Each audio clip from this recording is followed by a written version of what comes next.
My dear students of class 8, in the English medium section, we are studying physical science, and today we shall uh, discuss about allotrophy. You all open at page 137, occurrence of carbon and its compounds in nature. The topic is occurrence of carbon and its compound in nature.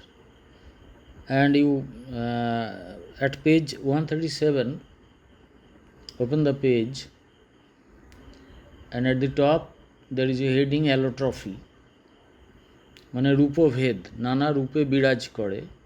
Let us look at the photographs of grains of salt, blue vitriol and alum. দেখো তিনটে ছবি দেওয়া আছে, একটা salt, একটা blue vitriol মানে তুঁতে, এটা alarm মানে ফটকিরি. তোমরা কোনো সেলুনে চুল কাটতে গেলে দেখবে একটা স্বচ্ছ মতো বড় কিছু একটা ওই দাড়ি কাটার পরে দাড়ির ওপর বুলিয়ে দেয়, দ্যাট ইজ অ্যালাম, ফটকিরি, কেউ বলে ফিটকিরি.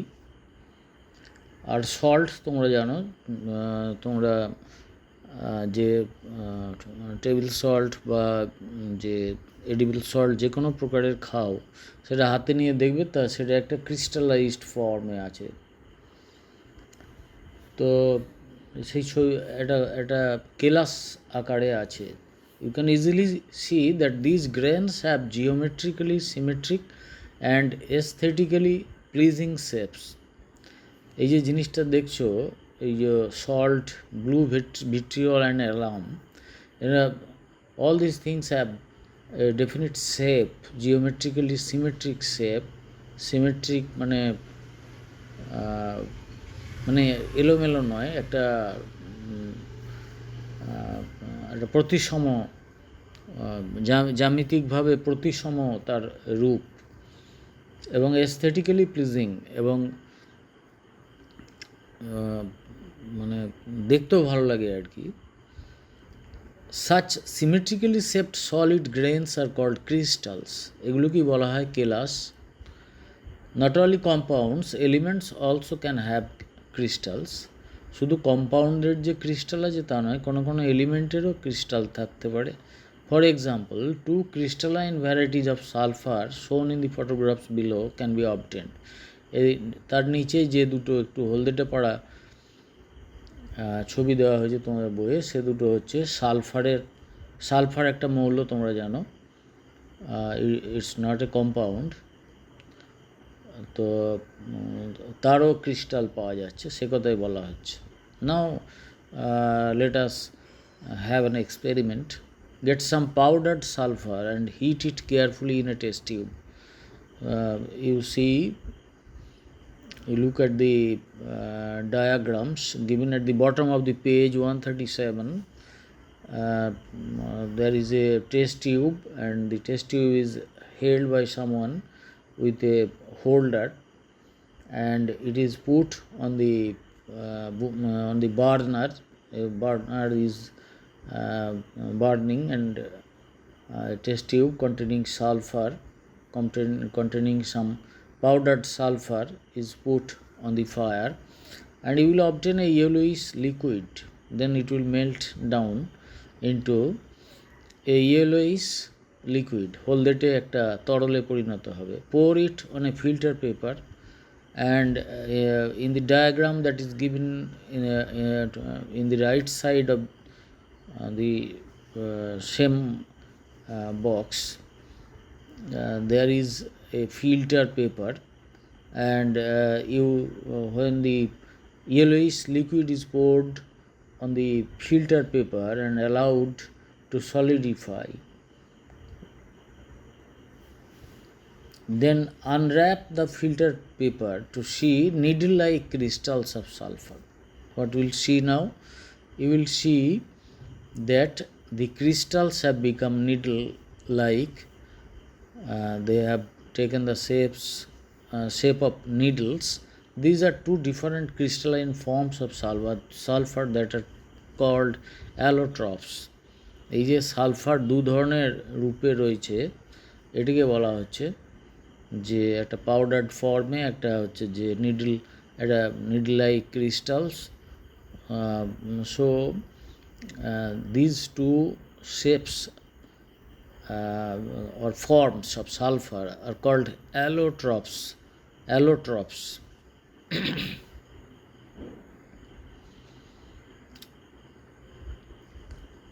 When an element can be found in more than one physical form, then the different physical forms in which the element exists are called its allotropes, and this property of element is called allotropy.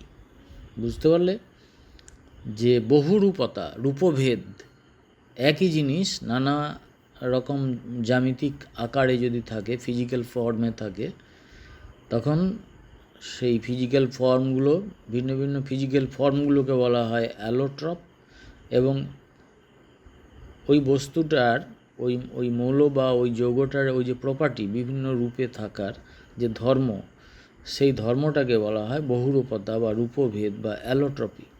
Apart from sulphur, carbon, phosphorus and boron can have more than one allotrope. Oxygen also shows allotropy. এই অক্সিজেনও অ্যালোট্রপি show করে. নাও let us see it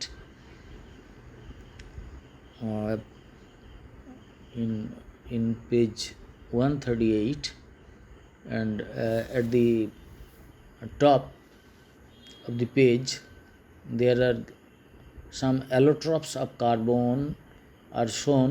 One is that of charcoal, যেটাকে তোমরা কাঠকয়লা বলতে পারো. Then in the middle there is a diamond, হিরে.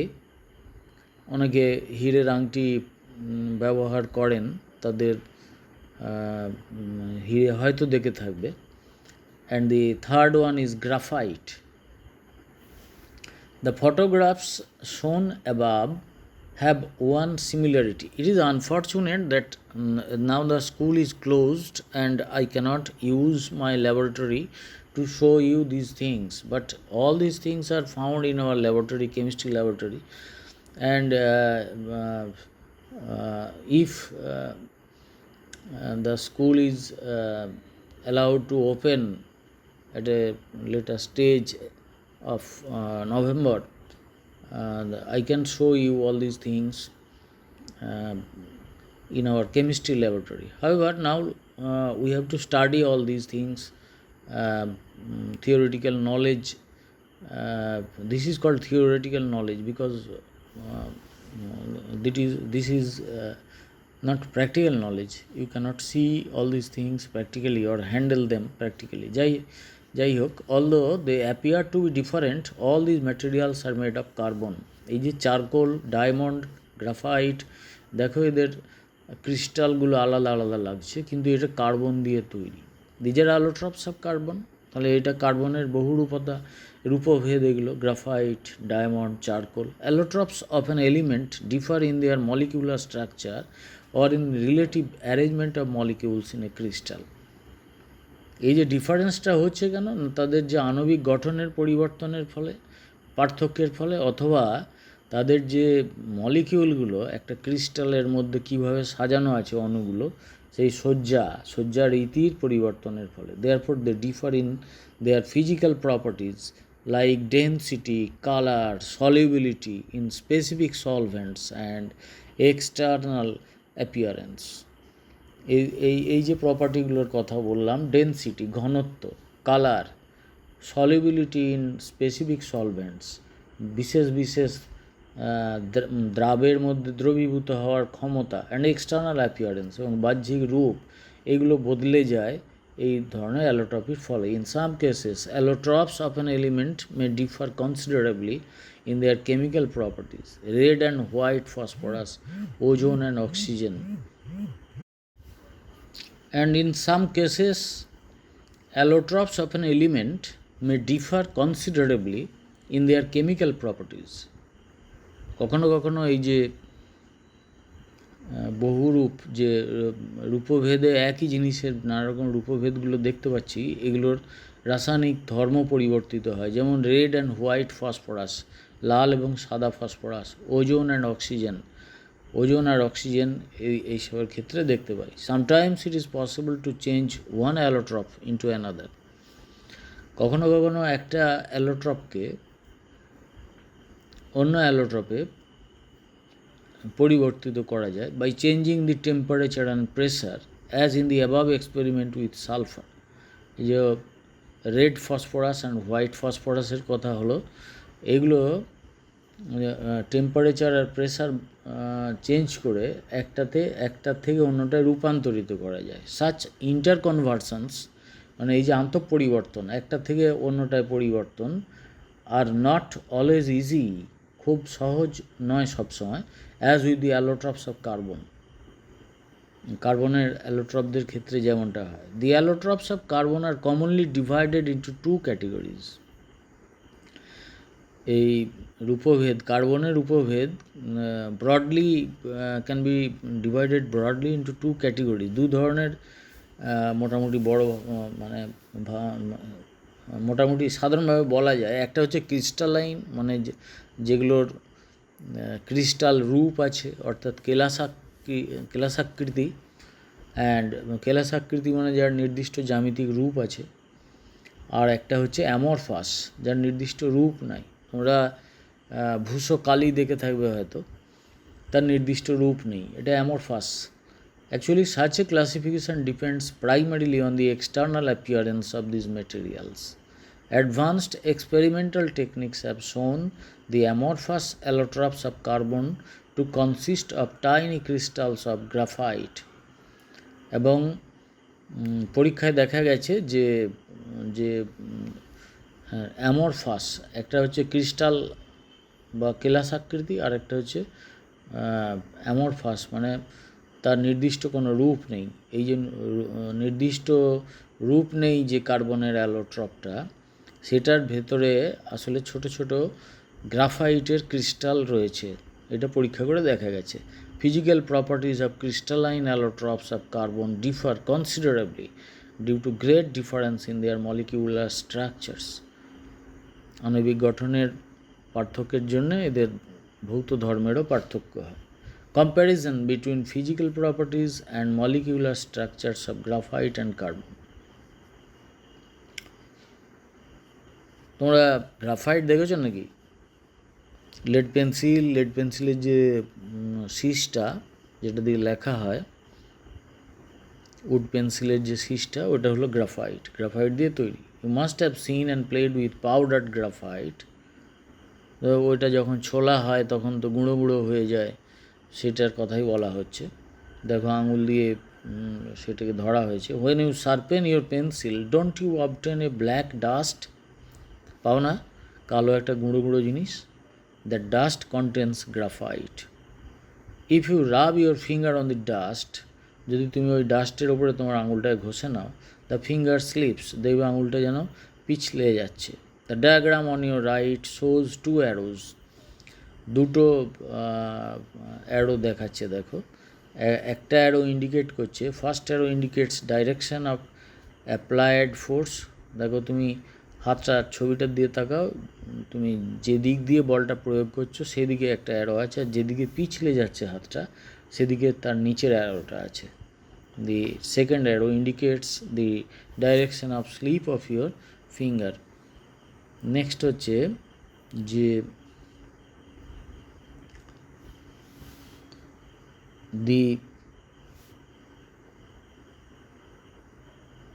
the answer why such a thing happens, কেন এই জিনিসটা ঘটে, তার উত্তরটা কি? Let us examine the molecular structure of graphite. তাহলে গ্রাফাইটের যে আণবিক গঠনটা একটু স্টাডি করা যাক।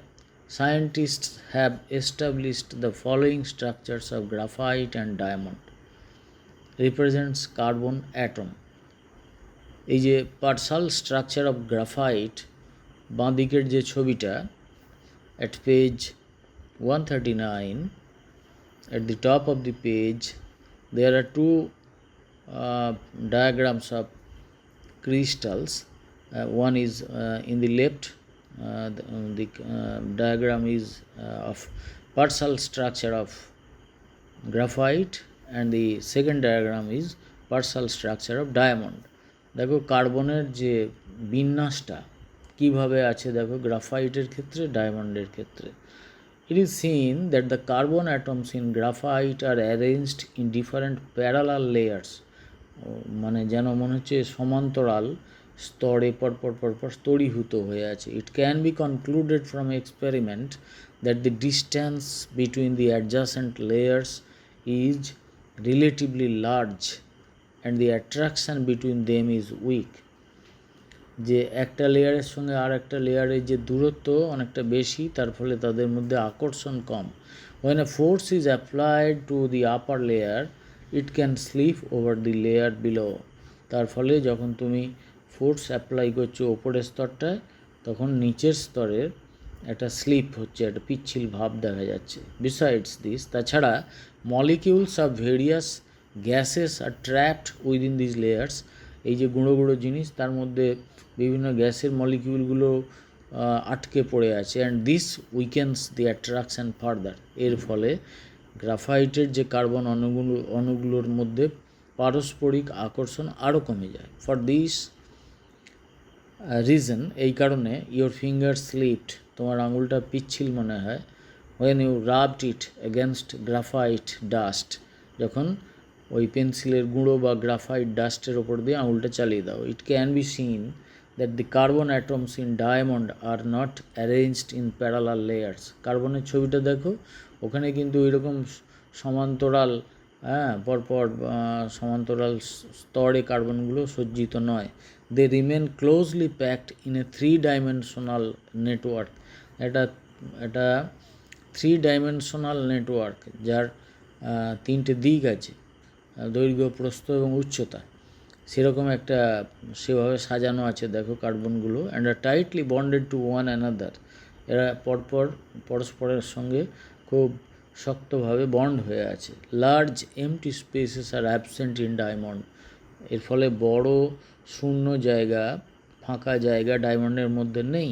ফর দিস রিজন, এই কারণে diamond is harder and denser than graphite.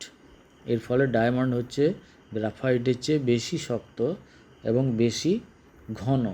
A suspension of a powdered solid in oil can be used as a lubricant. কোনো একটা সলিডের যে পাউডার, সেটাকে পাউডার গুঁড়ো গুঁড়ো করে নিয়ে সেটাকে তেলে গুলে নিলে সেটাকে লুব্রিক্যান্ট হিসেবে বা পিচ্ছিল কারক পদার্থ হিসেবে ব্যবহার করা যায়। হুইচ সলিউশন, ডায়মন্ড আর graphite would be a better choice? তাহলে সেক্ষেত্রে কোন সলিউশনটা ঠিক হবে করা? হুইচ ওয়ান, ডায়মন্ড আর graphite should be used for making the tip of drill that bores through rock? যে ড্রিল করা হয়, যেটা কাঁচ কাটে বা পাথর কেটে দেয়, তার অগ্রভাগে তাহলে কোনটাকে দেওয়া সুবিধা হবে? যদি আমরা গ্রাফাইট দিই, তার মধ্যে স্পেস আছে এত বেশি, নরম মনে হয়, তার ফলে সেটা ভেঙে যাবে। পেন্সিলের অগ্রভাগটা তুমি সামান্য পেন্সিল কাটার দিয়ে বা ব্লেড দিয়ে ছুলতে গেলেই দেখা যায় ভেঙে যাচ্ছে। কিন্তু ডায়মন্ডে যেহেতু tightly arranged carbon atoms are there এবং অন্তর্বর্তী কোনো শূন্য স্থান খুব মানে একেবারেই নেই প্রায়, সেই জন্য ডায়মন্ড খুব হার্ড হয় এবং ডায়মন্ড দিয়েই কাঁচ খুব শক্ত জিনিস, পৃথিবীর সমস্ত শক্ত জিনিসগুলোর মধ্যে কাঁচ একটা এবং ডায়মন্ডও একটা, সেই জন্যই ডায়মন্ড দিয়ে কাঁচ কাটতে হয়। Thermal conductivity, both graphite and diamond are good conductors of heat at room temperature. যে তাপের যে মানে তাপ সঞ্চালিত হওয়ার ক্ষমতা, দেখবে যে একটা কাঠের একটা দিক যদি জ্বলে, অন্য প্রান্তটায় তুমি সহজেই হাত দিতে পারো, তার মানে যে প্রান্ত জ্বলছে সেখান থেকে তাপটা কাঠের অপর প্রান্তে যাচ্ছে না। কেন না? কাঠ হলো কাঠের তাপের কুপরিবাহী। Bad conductor of heat. কিন্তু যদি তুমি একটা করো, একটা লোহার তার, ধরো একটা 6 ইঞ্চি লোহার তার তুমি যদি ওভেনে একটুক্ষণ রেখে গরম করে, দেখবে যেখানটা তুমি ধরেছিলে একটু আগে ঠান্ডা মনে হয়েছিল, আস্তে আস্তে ওই জায়গাটা গরম হয়ে যাচ্ছে। তার মানে হিটটা কন্ডাক্টেড হয়ে ওইখানে চলে আসছে, তার মানে এটা গুড কন্ডাক্টর অফ হিট।